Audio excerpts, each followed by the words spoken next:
Nasamsam ng pinagsamang puwersa ng iba't ibang ahensya ng gobyerno ang mahigit 400 shabu na nagkakahalaga ng halos 3 bilyong piso. Naaresto rin ang 5 individual na sangkot sa nasabing insidente. Si Cherry Light magbabalita.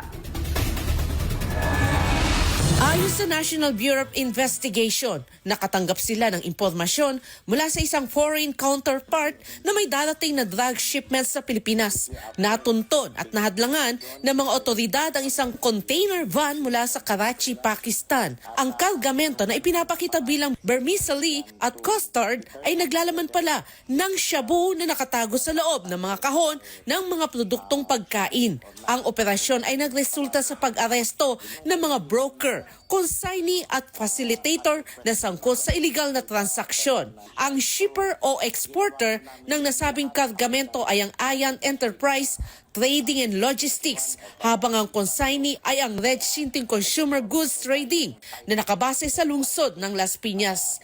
Kinilala ng NBI Director na si former Judge Jaime Santiago ang mga naarestong suspek. Sila si Oscar Campo Berba, isang consignee ng Red Shinting Consumer Goods Trading, Kevin Lee Manuel Ariola at Richard Perlado Aguantar, parehong mga broker ng customs. Karen Villaflor Sacno, chairperson, at Ray Baisa Guhilde, president ng ARC Global Movers. Lahat sila'y dinala sa Department of Justice, National Prosecution Service, Padre Faura sa Maynila para sa inquest proceedings dahil sa paglabag sa Section 4 ng Republic Act 9165 o ang Comprehensive Dangerous Drug Act of 2002. Ayon kay Santiago, ang operasyon ay naganap noong huling linggo ng Enero, kaya sa presentasyon ay walang ipinakitang physical evidence ng illegal na droga at mga suspek. Ang kaso ay isinampa na sa korte at kasalukuyang naghihintay ng paglilitis.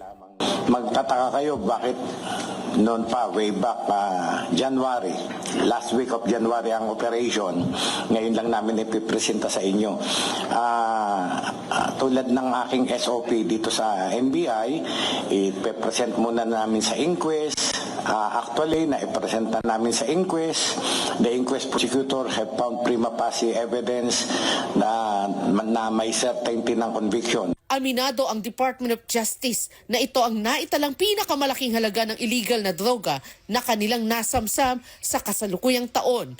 Ang budget para sa ginawang operasyon ng pagsamsam ay kinuha mula sa confidential fund. Yung intelligence gathering, yung technical operations, logistical, security, and post-operations were funded by confidential funds. Para sa Diyos at sa Pilipinas kung mahal, Cherry Light, SMNI News.